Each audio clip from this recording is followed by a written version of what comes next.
Hey teens, today we're going to be looking at persuasive writing. I feel relatively comfortable moving into persuasive writing because, well, it's not all that different from what you guys were doing writing TDAs last year and the year before and the year before that. The process is relatively similar, but the actual meat of your essay, the body paragraphs, are very, very much coming from you. And I want to work on how well we are putting together our sentences and our paragraphs with this particular writing. I do not really necessarily care about all of how good and deep your analysis or anything like that. We're only really caring about your mechanics and your style on this thing here.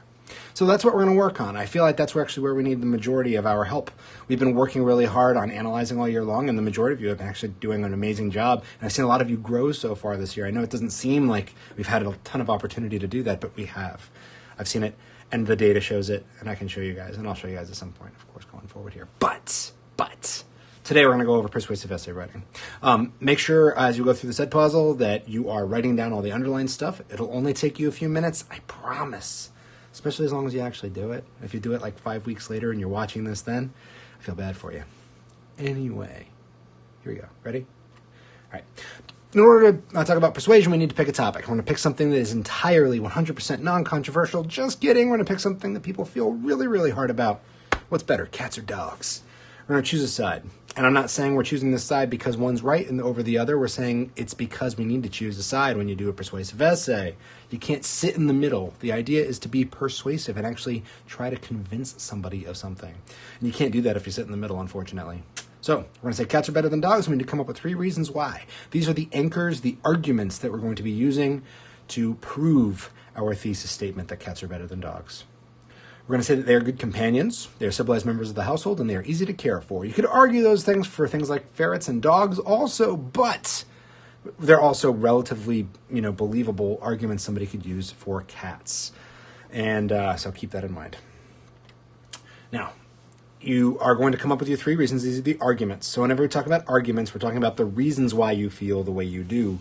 They do have to be explained with facts. You're going to try to come up with 3. These are going to make up the 3 body paragraphs, or at least the subjects of the 3 body paragraphs. What are facts? Well, facts are things that are always true, right? Grass is green, sky is blue, that kind of thing. All right, keep that in mind, that whenever you explain something and use a fact, you need to be actually true about it. And I'm going to kind of talk about how you can kind of turn things that are only sometimes true into facts using some words. Just pay attention. All right, our first paragraph is the introductory paragraph. It does 3 things. It gets the reader's attention. It states out your thesis, whatever you're trying to get people to believe, and it lays out the 3 main arguments. Those things need to be in your introduction, otherwise basically your reader is going to be left reading the rest of your essay without a roadmap. They're not going to necessarily know where you're going and what your angle is. If you don't tell people what side you're on, it's not going to be very persuasive, right? Got it? So here's our introduction here. A dog is a man's best friend. What's that right there? That's called an attention getter, especially because it's doing something that's opposite of what we think the essay is trying to do. We're talking about dogs here. It should be about cats, right? That common saying may contain some truth, but dogs are not the only animal friend whose companionship people enjoy. And see, I did a little turn there. For many people, a cat is their best friend. And despite what dog lovers may believe, cats make excellent house pets. There's our thesis right there. And then we're going to give our 3 supporting ideas, or at least our 3 arguments. As they are good companions, they are civilized members of the household, and they are easy to care for. We listed it all in one sentence. We call that a 3-point thesis because we listed our thesis that cats make excellent house pets, and then we give the 3 points to back it up afterwards. Got it? Good.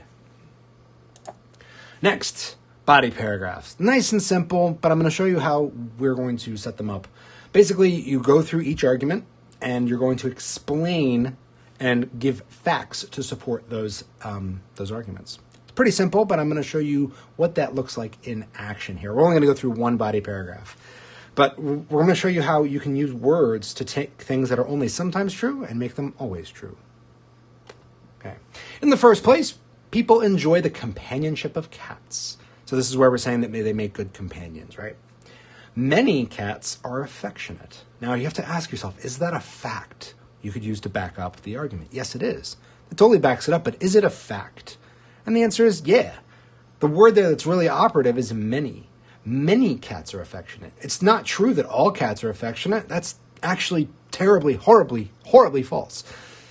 But when we say many cats are affectionate, suddenly we pull people into our side, stating a fact that is true, right? There are many cats in the world that are affectionate, even if it's not half of them. Saying many makes it true. They will snuggle up and ask to be petted or scratched under the chin. Who can resist a purring cat? If they're not feeling affectionate, cats are generally quite playful. And there we're using words again to play into people's emotions. Cats are generally quite playful. And generally, yeah, they are. Of course, they're well known for playing with balls of yarn and not necessarily doing destructive things like ripping up shoes and stuff like that, like dogs are. And so when we say generally quite playful, we turn something that is only true some of the time into all the time, right? They're generally playful. They love to chase balls and feathers or just about anything dangling from a string. And if you look at these details right here, I didn't have to necessarily go look things up to back this up. I know things from my experience. I know that they can chase balls and feathers, and they love things dangling from strings. That's just in my experience. They especially enjoy playing when their owners are participating in the game. That is totally true. Contrary to popular opinion, cats can be trained. Now, I've never seen a cat be trained, but saying that they can be makes it sort of true. Even if it's only like 1% of cats can be trained, it still makes it true because we're using the word can, and it leaves that little bit of uninevitability in there. Using rewards and punishments, just like with a dog, a cat can be trained to avoid unwanted behavior or perform tricks. Cats will even fetch, and I definitely have seen that happen before. So as you can see, there are words we can kind of use inside our body paragraphs to do those sorts of things. Now we're going to jump right to the end of the essay because we don't want to go through the other body paragraphs. In our conclusion paragraph, we're going to be restating the thesis, restating our arguments, and wrapping up with a catchy ending. I'll go over how to put together an ending. Don't worry about it. I know it's horrifying sometimes, but you got it. It's not going to be that bad, I promise. Essentially, you'll be kind of asking yourself, so what? So you wrote this whole essay, so what? Why was it important for us to hear about? Why was it important for you to argue? And your answer there makes usually a pretty good way to end your essay. And finally, conclusion. Cats are low-maintenance, civilized companions. And in one sentence, we listed all three of our topics without using the exact same language and words we did earlier. So they are low-maintenance, they're easy to care for, they're civilized members of the household, and they are good companions. And we did that all in one sentence. Take a look. It's right there. People who have small living quarters or less time for pet care should appreciate these characteristics of cats. However, many people still have plenty of space and time, still opt to have a cat because they love the cat personality. In many ways, cats are the ideal house pet. And we end with the thesis in this particular example. Nothing too bad about that, right? Shouldn't be. All right, that's it. You made it through. Not too bad. The next time we do this, and you can see, the last time I did this was a while ago. We're reintroducing this into our thing here. We're going to be working on counter arguments next. That it is a little bit different, but I think you're ready for it. All right. Anyway, nice to see you all back. Lombardo out.